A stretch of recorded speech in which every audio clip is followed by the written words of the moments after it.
tout ce rituel qui nous, sur lequel vous ne vous reconnaissez pas.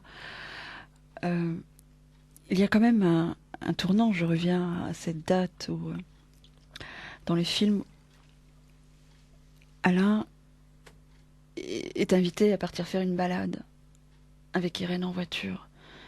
Elle le presse. Il tarde, il rechigne, il est dans un autre mouvement, dans une autre cadence. Puis il y a le temps, 3 heures, 4 heures, 5 heures, 7 heures, 8 heures, 11 heures.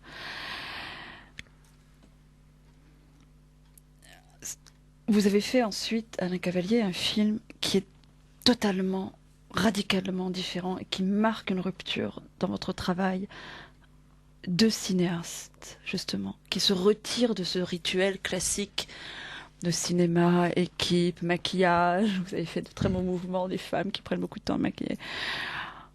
Je ne peux pas m'empêcher de faire un lien entre cet accident qui a marqué un coup d'arrêt à la fois à cette vie de couple, à ce projet de film qui n'a jamais pu se faire, et un virage et une démarche tant financière, esthétique, politique d'auteur, hein, si ce mot a encore une valeur. Et avec ce que vous disiez tout à l'heure, vous avez arrêté d'écrire. Vous avez écrit 2 ans, durant 2 ans et encore 6 mois après la mort d'Irène. Et vous avez repris il y a 10 ans. La mort d'Irène vous a donné quelque chose d'inestimable. Mais en tant que cinéaste. En tant qu'homme. Et en tant qu'homme. D'abord en tant qu'homme. En tant qu'homme. C'est-à-dire, ça a été une tragédie comme c'est dans la vie de quelqu'un de jeune. C'est la personne, je veux dire, aimée disparaît brutalement. Et puis, en même temps, ça m'a libéré de beaucoup de choses. Et ça m'a permis pratiquement d'être... Je lui dois d'être un homme neuf. Mais je lui devais avant. C'est-à-dire que si j'avais fait ce film avec elle, je serais entré dans d'autres... J'ai mis après des années à entrer dans d'autres zones cinématographiques. Petit à petit, je me suis détaché de la façon de faire classique, mais ça se fait pas du jour au lendemain. Tandis que là, j'avais trouvé un truc dans la nature même de ma vie qui me permettait de filmer différemment ce que je cherchais. Vous voulez nous en parler un petit peu plus de cette nature même, de ce scénario, de ce projet de film qui s'est pas fait? Mais c'était très simple. On allait s'enfermer. Elle pouvait descendre, sortir.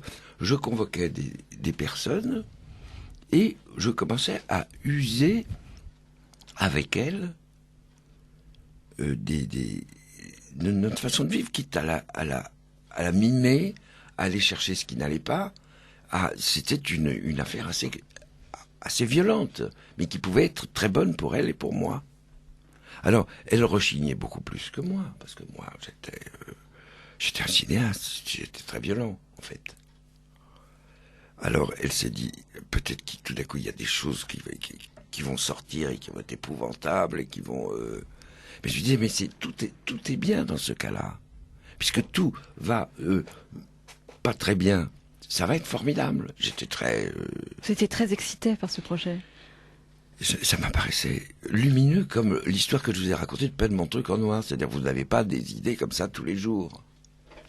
Et ces personnages que vous vouliez faire entrer dans cette boîte noire avec Alain et Irène en train de... Ah non, c'était un appartement assez agréable. Assez agréable, ah d'accord. Oui, non, c'était très sweet. C'était pas du tout... comme j'ai fait 8 ans après dans un appartement. Oui. Non. C'était très... Non. Est-ce que ces personnages, est-ce que c'était... Vous pensiez à des anonymes? Est-ce que c'était des gens de vos relations privées? Ou est-ce que c'était des acteurs professionnels qui auraient joué? Est-ce que... Voilà, moi ça m'intéresse de savoir... Il y aurait eu des petites reconstitutions. Des reconstitutions. Comme j'ai pensé à en faire dans Irène, d'ailleurs. J'en ai fait. Vous avez fait des reconstitutions? J'ai fait dans Irène, par exemple, je connaissais un professeur de lettres et cinéaste à Lyon. Et il avait un bureau magnifique avec des tas de bouquins partout. Et puis il était là, l'intellectuel, mais absolument parfait, comme ça. Et Irène a toujours pensé qu'elle elle n'avait pas fait d'études et que ça lui manquait horriblement. Elle aurait aimé naître dans un milieu où on apprend naturellement les choses. Bon. Et je vais chez ce type qui s'appelle Roger, qui est un type charmant. Je dis, je vais tourner. Vous allez être le père d'Irène fantasmée. Et puis moi, je vais trouver une ou deux jeunes filles à Lyon que je vais mettre à côté de vous, comme ça, qui seraient Irène, idéal, dans une vie idéale, une espèce de BD, comme ça. Et j'étais dans un petit hôtel, et il connaissait quelques jeunes filles, comme il donnait des cours, il m'a envoyé quelques jeunes filles. J'en ai gardé 2, je suis venu chez lui, et j'ai fait 2 Irène avec lui, c'est-à-dire j'ai doublé les prises. Et puis après, je les ai emmenées au café, je les ai filmées toutes les 2. C'était 2 Lyonnaises. Donc c'était Irène jeune. Enfin, ça avait une espèce de charme. Je monte ça, j'essaye d'introduire ça dans le film. Une catastrophe, ça marchait pas. Non, éjecté. Mais juste pour revenir à l'époque, en fait, quand justement après la chamade, de toute façon, vous étiez à l'aube d'un nouveau cycle. Vous vouliez changer de votre façon de faire du cinéma déjà. Juste après avoir fait la chamade, il y avait une longue période où vous avez plus fait de films. Et puis il y a eu la mort d'Irène. Et puis il y a eu une nouvelle période dans votre filmographie avec des films assez différents, avec des méthodes de travail différentes, comme Le Plein de Super.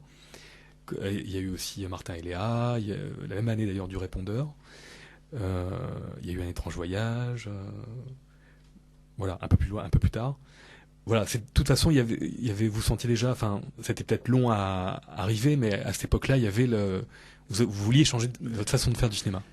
Ben, c'est-à-dire que la société telle qu'elle était conçue, qu'elle est toujours conçue, m'a obligé quand même à l'analyser de A jusqu'à Z, analyser le pouvoir de l'argent, le pouvoir des acteurs, et à me dire, je ne pourrais pas durer, moi qui suis extrêmement rétif à tout ordre et qui ai passé 7 ans de ma vie dans un couvent, un pensionnat religieux, c'est la même chose. Je ne supporte pas une autorité quelconque. Et je sentais bien que je discutais avec l'autorité, j'étais assez vif, assez malin et assez résistant, mais que je ne durerais pas très longtemps. Vous saviez ça dès le début? Mais dès le début, dès mon premier film. Quand vous avez fait dès le début. J'ai fait 4 films dans ce goût-là en 6-7 ans.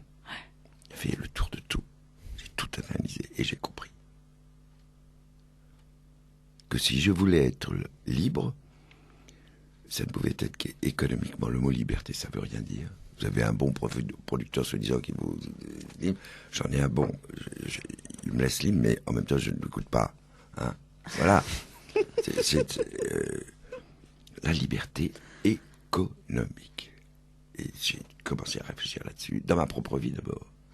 Les loyers, la voiture, les machins, etc. Tout est lié. Quand vous dites tout est lié, ça veut dire que vous avez fait des choix, vous ne voulez pas être propriétaire, vous ne voulez pas avoir de voiture, vous ne voulez pas de crédit parce que vous avez une deuxième maison à la campagne. Enfin, soyons pour ne précis pas sur les faire mots, des films voilà. Où vous gagnez votre vie en faisant des films à partir du moment où ils sont chers. C'est-à-dire que vous êtes responsable comme un chef de chantier de la construction du bâtiment. Un chef d'entreprise, oui. Oui, pour que vous soyez fiable et que vous fassiez une maison qui tienne debout.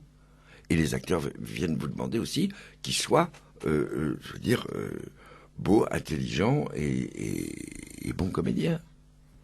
Donc c'est un boulot, avec des rapports, C'est des rapports de force et d'argent. Des rapports de force qui ne vous plaisent plus. C'est-à-dire que si vous faites ça toute votre vie, à un moment, vous n'avez plus l'énergie pour lutter et vous acceptez. Parce que pour revenir aux comédiens, c'est pas le même rapport. Ou arrêtez-moi si je me trompe. Il y a de modèle à créature, de créateur à créature. Il y a une grande part d'érotisme. Vous êtes, Alain Cavalier, un cinéaste quand même qui a un œil, un regard, une attention sur le féminin, pour être assez large. Et